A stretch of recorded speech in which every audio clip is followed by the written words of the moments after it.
me dan por favor el... Ya está activado eso, compartir. Ok, gracias.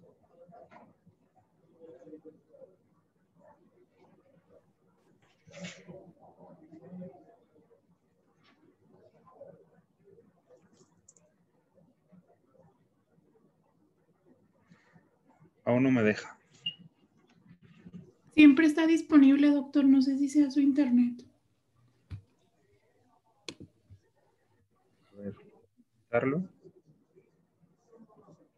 Sí, porque sí me sale la opción de compartir.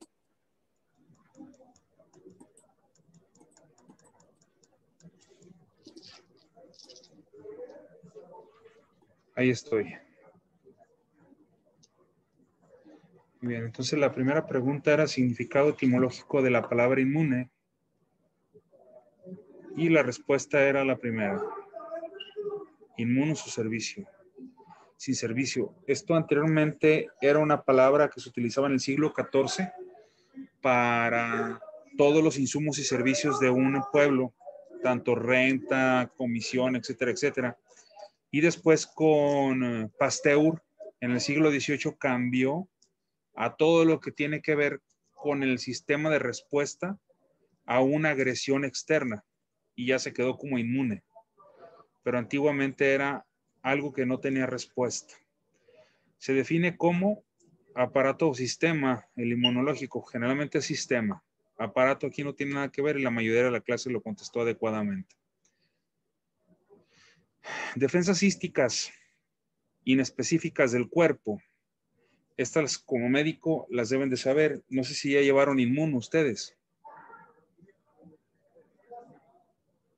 Y dentro de inmuno se dieron cuenta que hay diferentes mecanismos de defensas del cuerpo. Las defensas císticas generalmente es cómo responde el cuerpo a un agente agresor, que en este caso es la inflamación, el sistema de cumplimiento,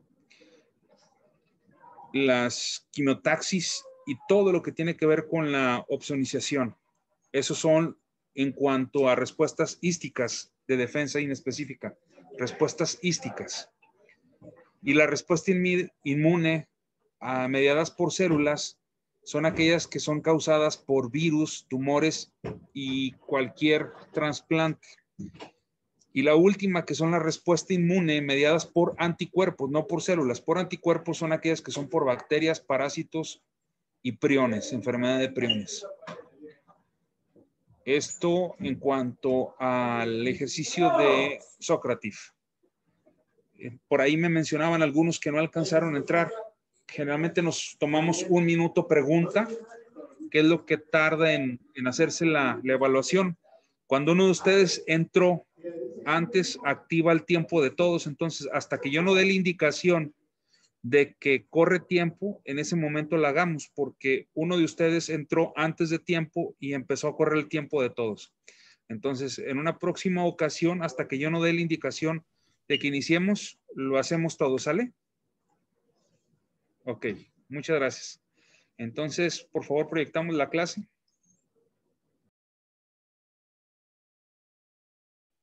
Doctor, una pregunta. Cuando usted dice que se activa el tiempo, ¿es cuando ponemos la clave o ponemos el nombre? ¿O cómo? Cuando uno de ustedes entra y empieza a contestar el examen, corre el tiempo para todos. Entonces, hasta que yo no les dé la señal de que inicien o se metan, no accedan antes para que no les consuma el tiempo de todos los demás. Pero sí va a valer esta evaluación. Sí. Entonces, por eso les pido que hasta que yo no dé la indicación, como lo hemos hecho desde siempre, no empiecen la evaluación hasta que yo no les dé la indicación de que inicia. Muy bien, doctores, continuamos. Ok, bueno, vamos a empezar. ¿Le das, por favor? Bueno, aquí nuestro caso clínico es una paciente femenina de 22 años que va a presentar fiebre, cefalea, odinofagia y malestar general. Aquí un antecedente de importancia que tiene esta paciente es que ya se le había diagnosticado una anemia de causa desconocida hace 4 meses y con un tratamiento de prednisona.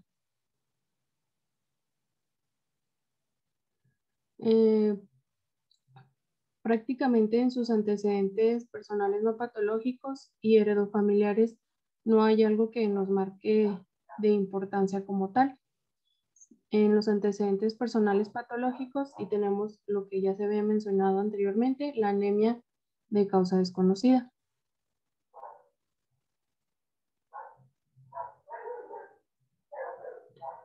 Bueno, como lo mencionábamos, el padecimiento actual de nuestra paciente es que presentó alza térmica no cuantificada acompañada de cefalea, adenofagia y malestar general. O sea, quiere decir que pues presentaba fiebre, cefalea, dolor al tragar y pues en sí su malestar. Y a lo cual se le dio tratamiento, pero no presentó una mejoría. Se le suspendió la prednisona y se le prescribió penicilina intramuscular por 3 ocasiones y no, y además de complejo B, y no presentó mejoría. Bueno, como horizonte clínico, para que nos quede más claro, la paciente hace 4 meses había sido diagnosticada por anemia de causa desconocida y se le dio tratamiento de prednisona. Después, en su padecimiento actual, por lo cual acudió a urgencias, es que presentaba fiebre, presentaba cefalea, tenía problemas para tragar, y fue cuando se le suspendió la prednisona y se le prescribió la penicilina intramuscular junto con el complejo B. Pero después de aquí ella no presentó ninguna mejoría, o sea, no hubo ningún cambio ni algo que le beneficiara. Quiere decir que pues no estaba bien diagnosticado.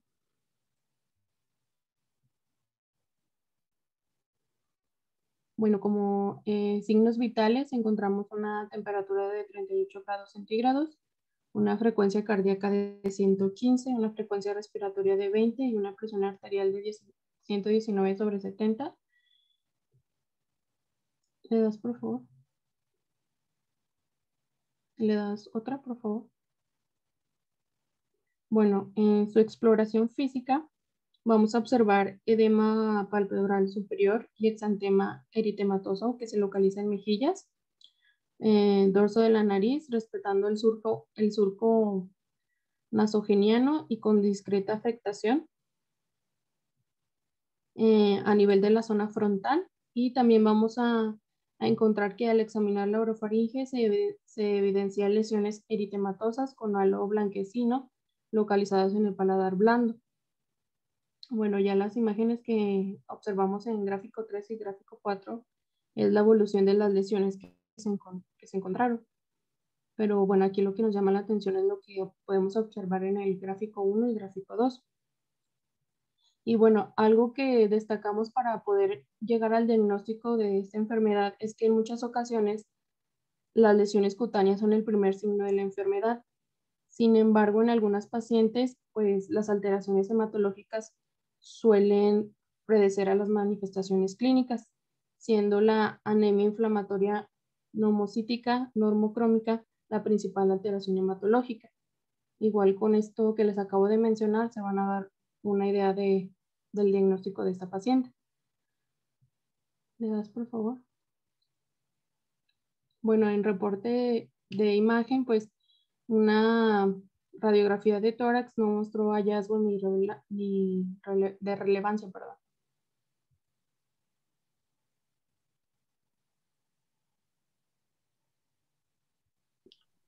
Bueno, pues en conclusión tenemos que la paciente presentó un lupus eritematoso sistémico. En su tratamiento, pues inicialmente se dio hidrocloroquina de 200 miligramos vía oral, prednisona de 30 miligramos, más un suplemento de calcio y vitamina D de 1500 miligramos vía oral, tras lo cual presentó una mejoría clínica significativa y fue dada de alta. y va a mantener el mismo esquema terapéutico y el seguimiento oportuno para que ya no le vuelva a pasar más. ¿Vale? Bueno, empezamos con lo que es el lupus eritematoso sistémico. Y para empezar, pues es una enfermedad autoinmune compleja que va a afectar cualquier órgano. Va a haber manifestaciones clínicas inmunológicas muy variadas. Y pues vamos a empezar con un poco de historia sobre la lupus, que el origen del lupus es del latín y significa lobo. Ese se remonta a la época antigua y el nombre se va a relacionar por el rostro inflamado del paciente, que esta va a adoptar una gran similitud con la cara de un lobo, que va a exhibir en lo que es la nariz y las mejillas un eritema malar con forma de alas de mariposa. Es más extraño porque también indica que el término lupus no proviene directamente del latín, sino que también de francés, que significa loup, que es una máscara de tipo carnaval. Dale. En su epidemiología tenemos que afecta a mujeres en edad fértil con una relación más de mujeres que en hombres. Se va a estimar que en México hay 20 casos de lupus por cada 100,000 habitantes, de lo cual el 90% van a ser mujeres entre 20 y 45 años de edad. En la etiología tenemos que es un origen desconocido. Sin embargo, se va a tratar de una enfermedad autoinmune que va a haber distintos factores que pueden influir en el sistema inmunológico y va a provocar el lupus. Esos factores de riesgo van a ser los genéticos, los hormonales y los ambientales. En los ambientales tenemos la luz ultravioleta, los fármacos y otras sustancias como el tabaco.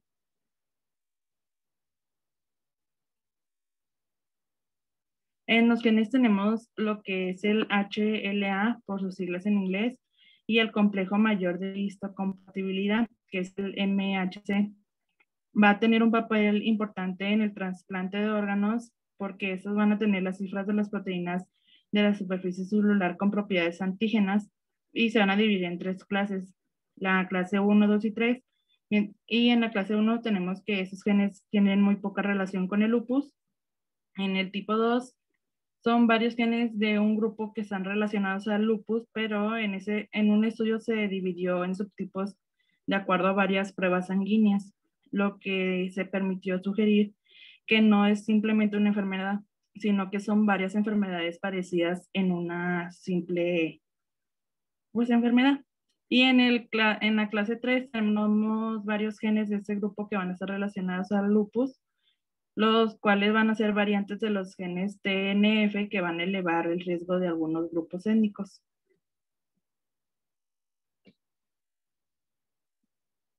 En el factor ambiental, pues no solo agravan el estado de lupus ya existente, sino que también van a desencadenar un inicio de esa enfermedad. Entre las causas de estos tipos se van a incluir ciertos medicamentos como antidepresivos o antibióticos, así también como el estrés, radiación ultravioleta, infecciones y hormonas.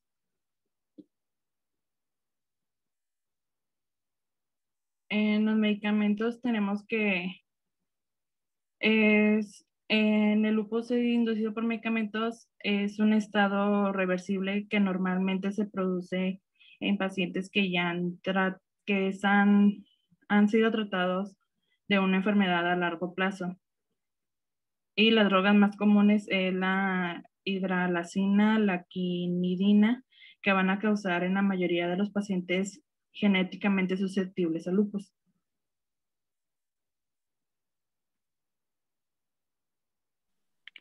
Bueno, en su fisiopatología, como ya lo han nombrado, pues tenemos varios pues, preceptos para que esta enfermedad pues surja, ¿no? Los cuales pues van a ser los factores genéticos, factores hormonales y los factores ambientales. Y como ya los han nombrado, pues todos estos, en pues, pocas palabras resumidas, van a dar una alteración a los linfocitos CD8, los cuales pues van a dar una pérdida en la supresión de los linfocitos B Ya con esta pérdida de los linfocitos CD8, van a dar una producción exagerada de los propios anticuerpos. ¿Vale? Bueno, sus manifestaciones clínicas van a ser variadas, ya que esta enfermedad va a presentar varias, las cuales pues, van a ser inespecíficas. En estos pues, van a cursar como la febrícula, malestar, astenia, anorexia, pérdida de peso. Igual como sus manifestaciones van a ser variables, su curso clínico y gravedad va a ser igual variable. Y cualquier órgano va a estar afectado. ¿Vale? Bueno, para empezar, pues, tenemos las manifestaciones musculoesqueléticas. Estas van a ser en un 95% las más habituales. Vamos a tener las artralgias y las mialgias como pues inespecíficas, y la propia artritis migratoria inespecífica, poliarticular y simétrica como pues manifestaciones. Igual, estas pues van a afectar articulaciones interfalángicas proximales y metacarpofalángicas, carpos y rodillas. E igual, pues estos se van a acompañar junto con mialgias y la propia debilidad, y vamos a tener osteonecrosis aséptica o necrosis vascular. Esto pues significa que esta enfermedad también, dale. Esta enfermedad como va a atacar a los huesos pequeños, igual, al igual como las rodillas y los huesos de la mano junto con los del pie, los falanges y los metacarpos, hay una manifestación que es la deformidad característica de la artropatía de Jacob, la cual pues va a ser una desviación cubital en ráfaga, la cual pues va a estar como en Z o en cuello de cisne, que se va a dar en lo que sería en los huesos de la mano. ¿Vale? Bueno, en las manifestaciones hematológicas, como pues principal vamos a tener la anemia en un 70% como la más habitual. Esta pues va a ser causada por trastornos crónicos. También vamos a tener como la leucopenia en un 60%. Esta va a ser leve y se va a acompañar de linfopenia, como la trombopenia en grados menores de 15 a 25, la cual pues no va a ser intensa. En esta pues vamos a tener que la coagulación va a ser la alteración con más pues frecuente, ya que pues, se va a presentar la anemia y la leucopenia, en la cual pues se va a presentar un anticoagulante lipídico junto con los anticuerpos antifosfolípidos. ¿Dale? Bueno, como es inespecífica, esta enfermedad es inespecífica, en sus manifestaciones cutáneas se va a producir en un 80% de los propios pacientes. En estas pues se va a acompañar de las inespecíficas como las específicas. Y en las inespecíficas vamos a tener un lívido reticularis, como se ve en la foto a la izquierda. La fotosensibilidad va a estar incluida en el cuadro, como las úlceras orales y las propias telangiectasia. Igual, las manifestaciones específicas se van a dividir igual en agudas, pseudoagudas y crónicas. Y estas pues van a ser pues pues diferentes, igual como las inespecíficas. Vamos a tener el eritema malar, el lupus anular policístico o lupus discoide localizado, como un ejemplo de cada una de ellas. ¿Dale? Bueno, como ya les presentó mi compañera en una foto, la primera foto que se acompañó del cuadro clínico, que le presentamos, bueno, se va a acompañar como una reacción o una lesión característica, el eritema en forma de alas de mariposa, que se va a localizar pues en el rostro. Esto va a ser sobre las mejillas y dorsal de la propia nariz y pues en las áreas periorbitarias. ¿Vale? Bueno, como pues, manifestaciones neurológicas, vamos a tener que pues, esta enfermedad igual va a atacar cualquier cosa del sistema nervioso central o el propio periférico en un 50 o 60%. Este diagnóstico va a ser clínico. En esto pues va a existir pues, los propios anticuerpos antineuronales como antimielina, vasculitis y depósitos de inmunocomplejos. Igual, como ya se dijo, pues el diagnóstico va a ser clínico, va a haber convulsiones, psicosis, alteraciones cognitivas leves y pues cefaleas, ¿vale? Bueno, en las cardiopulmonares, pues va a existir una pleuritis en el 50% de los casos. Esto va a ser bilateral, el cual pues, va a cursar, ya que se puede producir como un derrame pleural. Igual, la neumonitis lupídica va a producir pues, fiebre, dolor pleurítico y tos. Y esto pues, va a ser causa de que haya infiltrados pulmonares, las cuales pues, van a ser las infecciones. En esta, pues, como pues, anatómicamente, pues los pulmones y el corazón se encuentran cerca, también existe una pericarditis, que pues, va a ser la afectación cardíaca, pues también más común, una miocarditis, que va a ser el 15% de los casos, ¿vale? Bueno, en las manifestaciones renales igual vamos a encontrar como la gloronefritis. Esta va a aparecer en el 50% de los pacientes. Esta va a ser pues, de causa más importante y esta pues, va a condicionar a la propia enfermedad.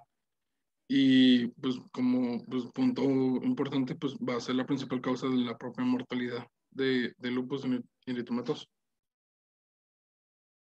Dale.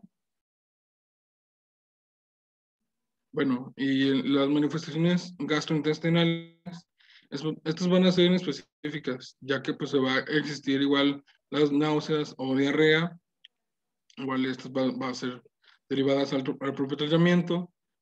En esto pues podemos encontrar como la asitis, una pancreatitis aguda y pues en complicación más grave, la vasculitis.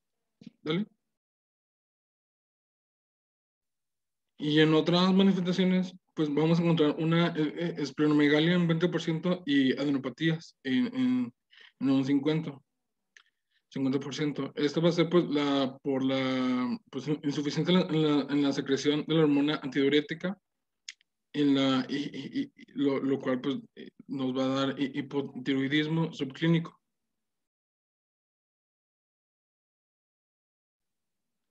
Bueno, vamos a encontrar los criterios de diagnóstico. Estos pues, van a ser 17 propuestos, los cuales pues, tenemos que reunir 4 de ellos, a menos uno clínico y uno inmunológico. Igual, pues, como la nefritis confirmada por biopsia también va a ser compatible con la enfermedad y la presencia de ANA positivos o anti-DNA como pruebas más pues, específicas. ¿Dale? Bueno, en los criterios clínicos pues, vamos a encontrar 11 puntos, los cuales pueden ser pues, el lupus cutáneo agudo, lupus cutáneo crónico, úlceras orales o nasales, alopecia no cicatrizante, al igual como sinovitis en 2 o más articulaciones, serositis, criterio renal, neurológico, como anemia hemolítica, una leucopenia o linfopenia, igual una trombocitopenia. ¿Vale? Bueno, en los criterios inmunológicos, estos van a ser 6 exámenes clínicos que se van pues estudiar para ver si no salen pues, positivos. Van a ser pruebas en sangre, cada una de ellas. Estos criterios van a dar una sensibilidad del 94% y una especificidad en el 92%. Al igual, pues se va a sugerir una biopsia renal temprana para pues, evitar que esta sea causa de una mortalidad.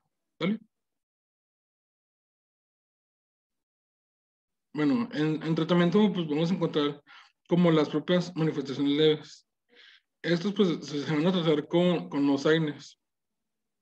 Ya sí, pues si existen propias las artralgias o artritis o mialgias, fiebre y junto con astenia.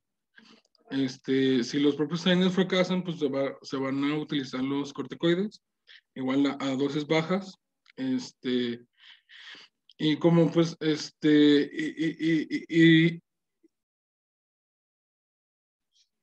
hidroxicloroquina va a ser útil en estas pues, las manifestaciones cutáneas que van a existir por lupus.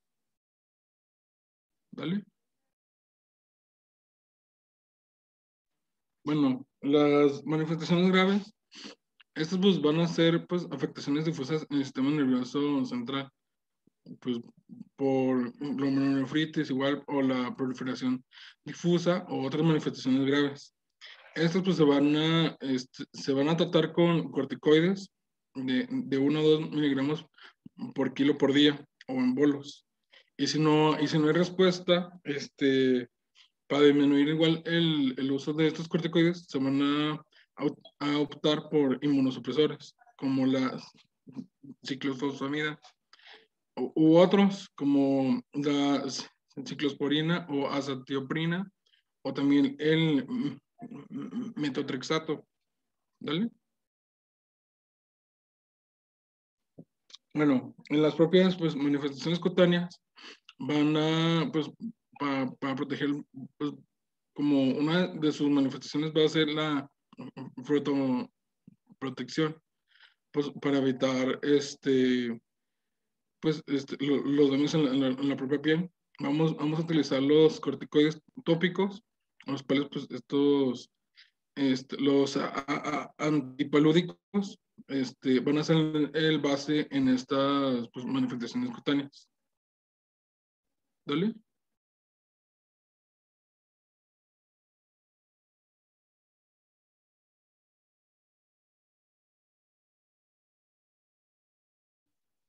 Bueno, vamos a continuar con sistema inmunitario.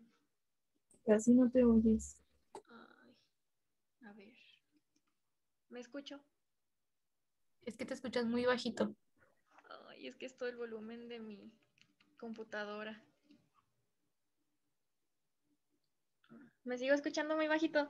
Ya te escuchas mejor. Bueno, me voy a acercar más. Bueno, vamos a empezar y a continuar con sistema inmunitario.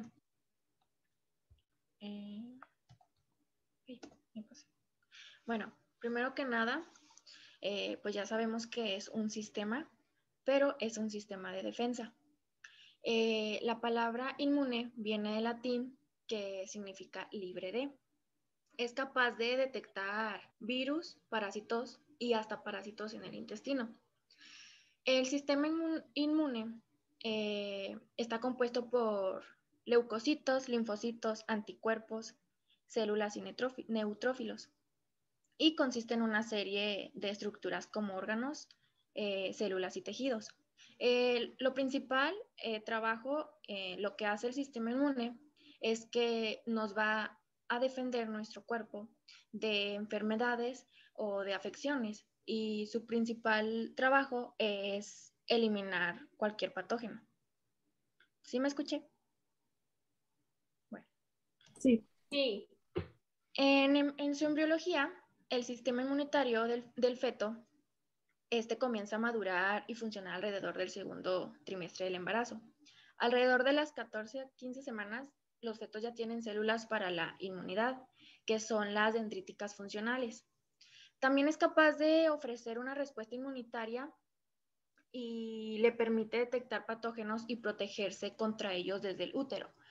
Aquí un dato es que, a diferencia del sistema de los adultos, el sistema inmune fetal es menos probable que el sistema inmunofetal ataque las células humanas extrañas. A lo que se puede explicar esto es porque el feto tolera las células de su madre. En anatomía se compone de órganos, células especializadas para realizar el papel de defensa, como los órganos linfoides primarios, que es la médula ósea y timo, y en los secundarios, que son ganglios linfáticos, vaso, tejido linfoide, que estos son asociados a la mucosa y asociados al intestino. En su histología, circulan continuamente desde la sangre hacia los tejidos linfáticos y no linfáticos. También controlan la inmunidad desencadenando una respuesta específica contra antígenos. Y también crecen en dos grandes tipos celulares, que son los linfocitos B, estos son dependientes de la médula ósea, y los linfocitos T, dependientes del timo. En la fisiología, el sistema inmunitario está formado por una red de células, tejidos y órganos, como ya lo había mencionado, y funcionan en conjunto para proteger al cuerpo.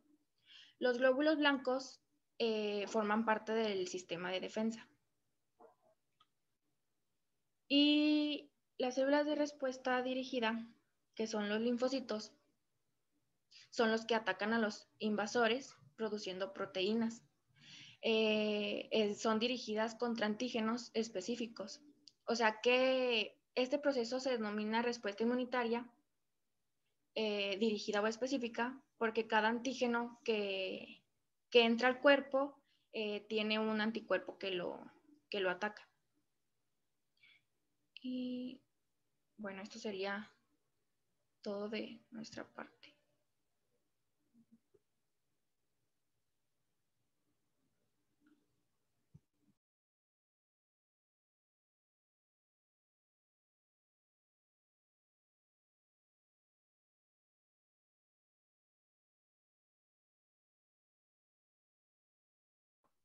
Muy bien, ahí terminó, ¿verdad?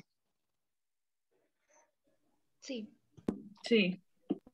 Muy bien, doctores. ¿Me pueden decir qué es el lupus?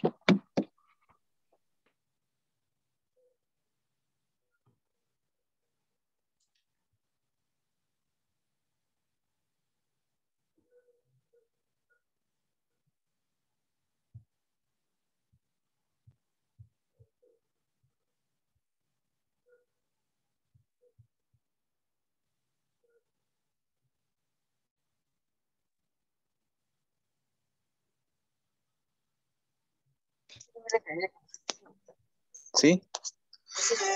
Entonces, ¿qué es el lupus?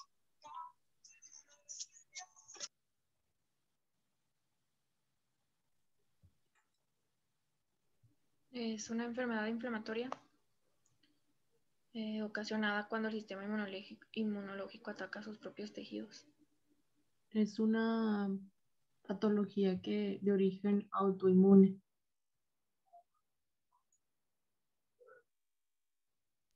Sí, pero ¿qué circunstancias lo conforman para poderlo nombrar como lupus? ¿Rutus o lupus? Lupus.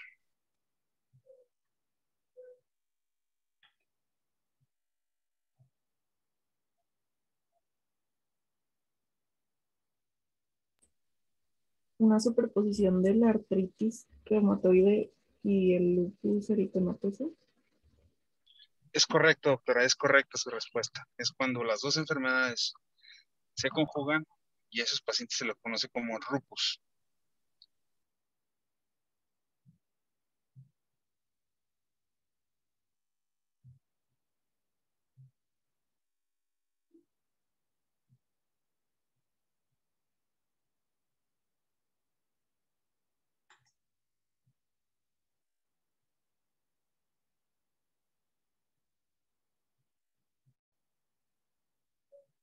Ok, en una persona con lupus,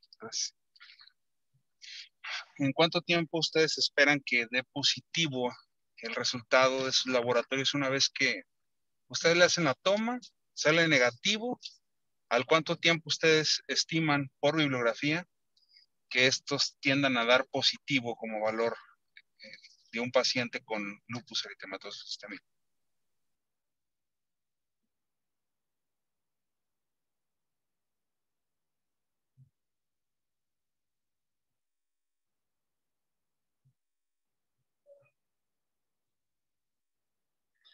Pues es que normalmente se confunde con otras enfermedades, entonces pueden pasar meses o años para que la puedan diagnosticar.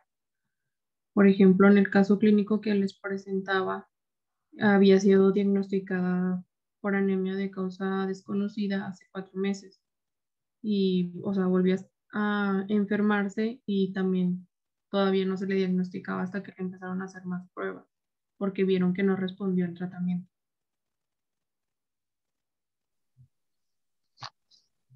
El intento es bueno, pero la respuesta es inadecuada. Para el examen Ceneval, para el examen nacional de residencias médicas, viene así del libro, en las guías de CTO, en las guías de práctica clínica, bien establecido cuánto es el tiempo en que puede dar positivo un lupus eritematoso sistémico. Porque puede ser, y les pregunto a toda la clase, que un paciente tiene todo el cuadro de un paciente con lupus, dé negativo al lupus eritematoso sistémico cuando le hagan la prueba. Sería un falso negativo. Ok, eso es correcto. Entonces, un paciente con lupus puede tener todo el cuadro clínico de un paciente con lupus y dar negativo. Pero ¿en cuánto tiempo? Que es la pregunta del millón. ¿En cuánto tiempo va a dar positivo ese paciente ya para que cumple no solo criterios clínicos, sino también de laboratorios de lupus eritematoso? Tengo entendido. Meses, años, es inespecífico. Procedimientos Así de viene puntualote. Así lo dice tal cual, puntualote. Dice cuántos años.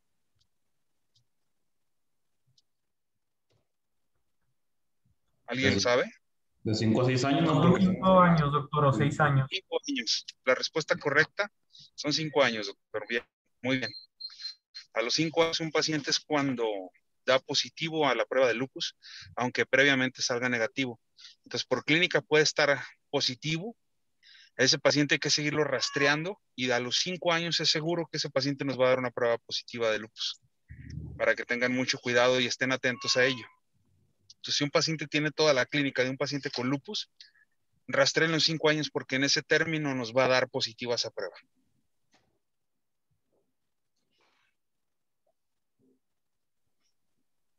Muy bien, por mi parte sería todo. Esas cosas eran importantes porque vienen comúnmente en el examen nacional de residencias médicas, en el examen Ceneval, tanto el RUPUS, el tiempo que se tarda en manifestarse y las pruebas diagnósticas o el gold standard para diagnóstico de un lupus, son las 3 cosas más importantes que deben de saber de este tema. Por mi parte sería todo, no sé si quieran agregar algo más de la clase del día de hoy.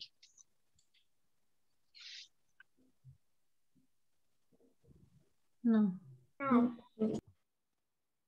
Muy bien, si no hay más que agregar, nos estaremos viendo mañana con el siguiente tema y nos estamos conectando para mañana, si Dios quiere. Ok, doctor, hasta mañana. Bye.